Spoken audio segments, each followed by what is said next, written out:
Hi everyone, Jen Landon here, and I am with Elissa Kalver, who is actually a client and now friend of mine. And I wanted to take a moment and give her a total just shout out for the work that she has been doing. It's not every day that you meet someone that has a published book, okay? So it's kind of a big deal. I'm so proud of her, and having read through it, you can see all my little notes here. I thought this would be an excellent opportunity to share with everyone her knowledge, her experience, because I think the word cancer brings up a lot of emotion in people. I don't know personally anyone that hasn't been touched in some way, either knowing someone or their family or them personally. And I don't think a lot of people understand the journey from the person that's going through it side.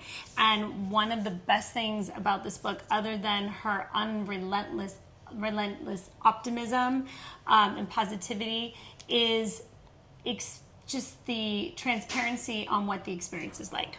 And that really touched me a lot. And just so you know, we're having an event at my office on August 14th. If you're seeing this after, contact me. We will figure it out. But we're going to be giving away her books. She's going to be there to sign. This is an amazing moment to actually get to be in contact with Elissa. But before we get into her book, why don't you, in your own words, tell everyone, what motivated you to write a book when you were in the middle of going through such an intense experience?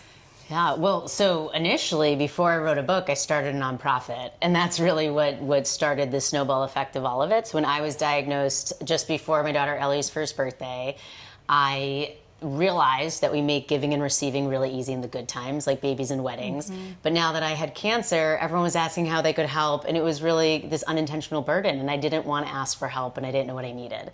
And so I started WeGotThis.org, which is the first nonprofit gift registry for cancer patients. And that's when, like you said earlier, I don't know anyone not affected by cancer. Right. So once I created that, I started realizing that there was such a bigger thing here with storytelling and how we go through and live that. And so We Got This is really a culmination of the past 5 years that I've had living with cancer so far and the rest of my life ahead, of really reminding people that we deserve joy and to thrive, not just to live, not just to stay alive or survive. Let me say that again. To remind people that we deserve joy and to thrive and live life fully, not just survive and stay alive. And that is such the huge theme throughout the book, which for me as the reader, given whether you have, you are currently experiencing cancer and you're going through treatment, I think just the promotion of messaging of mindset really is going to depict your entire experience is what resonated with me the most. So no matter what trauma someone might be experiencing or a challenging time, it could be a divorce, Absolutely. Or a different type of illness, or maybe a loss of money.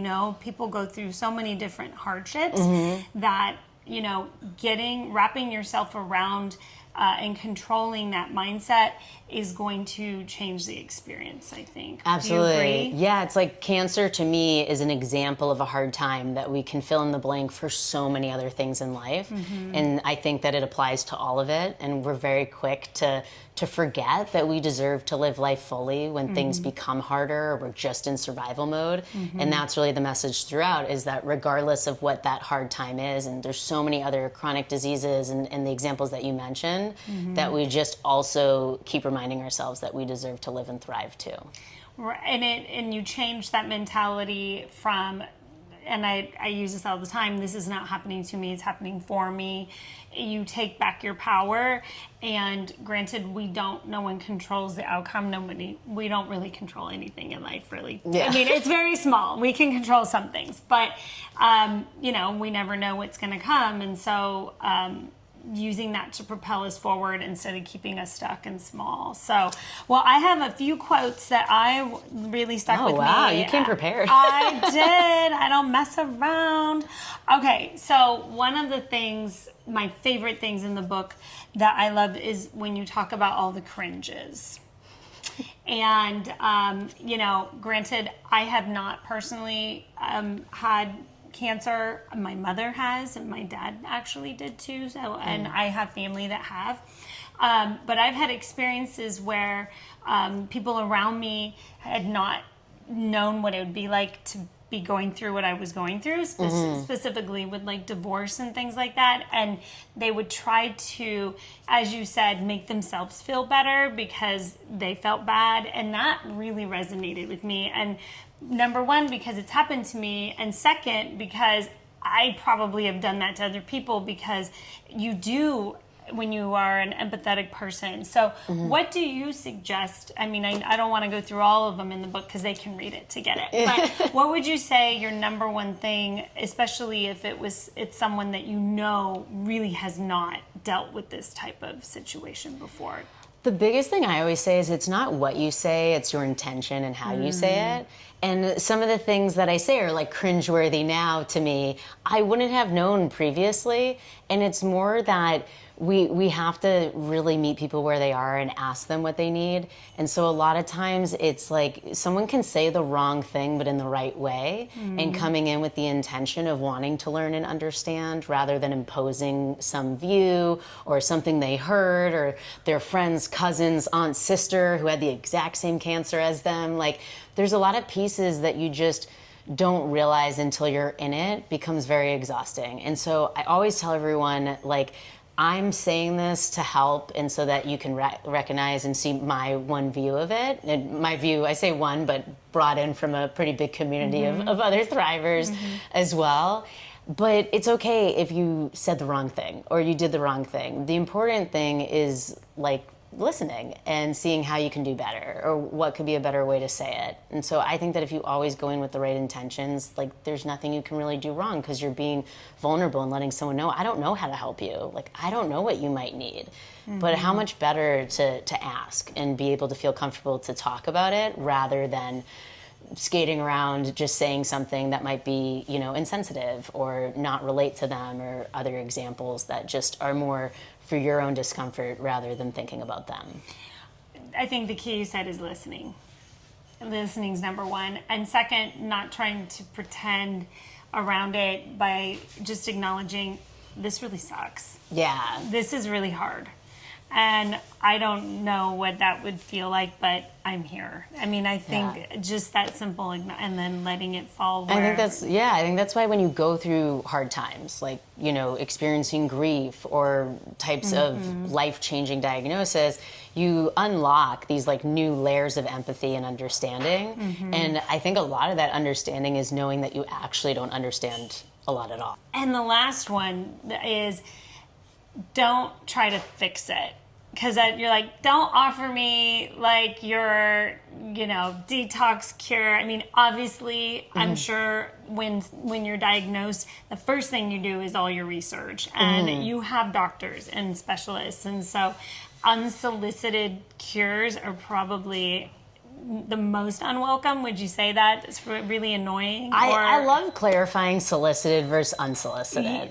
I think that's the piece. It's not that I don't necessarily, or other people don't necessarily want to hear other people's opinions, but we can't hear everyone's opinions. Right. And we're not always in a space or open to wanting to hear that, or we have that handled. Like, I'll have people sometimes tell me about alternative things or like not needing chemo. It's like, but I'm like good. Like, I'm like I'm in chemo, but I'm living with a type of terminal cancer. Like, how ridiculously amazing. I'm not at the point of having to go like do some, Hail Mary attempt. Right. So I think the biggest thing is just, if you do have something that you feel so passionate about or want someone to hear about, just ask them. Like, there's something that I thought of from you. It's about nutrition, or it's about this. Would you be open to me telling you, or is that too much? Because sometimes, like, you don't know where you're catching them. Yeah. So there's also times where I'll sometimes want an opinion on something, and maybe I post, on Instagram or saying like, here's something I'm looking into. Would love people's opinions on this. So I think solicited versus unsolicited is a huge key to helping people and meeting them where they want to be helped. Okay, that makes a lot of sense. All right, because that to me really resonated as someone that you want to be there, and how do you show up, and how do you not make it worse? Yeah. Right? I love your quote, which I think is, and you can correct me if I'm wrong, I want us not just survive, but also thrive. I think that is your big. Totally. So where did that come from, and what does that mean? What is thrive in this state that you have to, exist? The first time that the word thriving or thriver really resonated with me was when I learned more about the metastatic or stage 4 community. Okay. Because a lot of cancer patients, survivors, thrivers, whatever you identify as, a lot of people don't use the term survivor, because while I'm living with cancer and all that, I do consider myself thriving, but I haven't survived it. I'm not cured of cancer. I'm not in remission. I still have a port and get infusions every 3 weeks, and I will forever. And so when that happened, I was like, that makes total sense to me. But I'm like, but even without that point, is survivor that great of a term? Right. Like, before cancer, would I have wanted through the day, like, my end goal to be that I just survived it? Like, at the end of the day, are you just like, thank God I'm still alive? It changes perspective when you do get a life-threatening diagnosis. Right. But that wasn't my bar before cancer, and that felt really like a low bar to set after. And so I've resonated more with thriving and living fully, but it really smacked me in the face when about a year in, I got a recurrence in my left breast and 2 tumors in my brain. And I went into treatment that got rid of 80% of the tumors within the first couple rounds. Wow. And it was amazing. I thought you get brain tumors and that's it, and it's very different depending on the type of cancer and the timing and all of that. But the treatment was so difficult. My quality of life, how sick I got, what I could do, I really felt like I wasn't living anymore. And I felt so obligated to stay in a treatment that was working on the cancer, but not working on me getting to actually live my life. Right. And making that change and speaking up to my doctors and them telling me that I don't deserve to not have that other half, which is the quality of life and thriving, the living part, is what really changed my whole outlook moving forward. And I feel so strongly that that shouldn't just be like what we said earlier. This isn't just for cancer. Like, we need to value the way that we get to live life, because otherwise, like, why are we here? Exactly. Yeah. Now, this is a big one, and I think this is very brave, and it was like, whew, when I read it. Okay.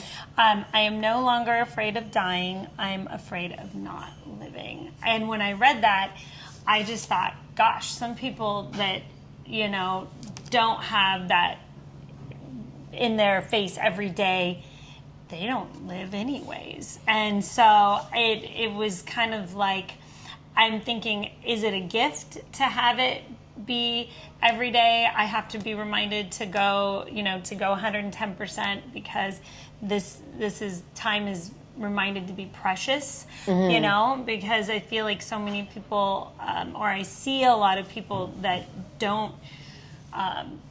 they don't give it the gratitude and the preciousness that it is. Yeah. I mean, what do you think? Well, you get into this place where everyone's telling you to take it one day at a time. And how do you balance living one day at a time while also not knowing how long you're going to live and all these other aspects? And it was really, that was the quote and the big moment that I had from that experience with brain tumors, of realizing like that my biggest fear actually isn't not physically being here.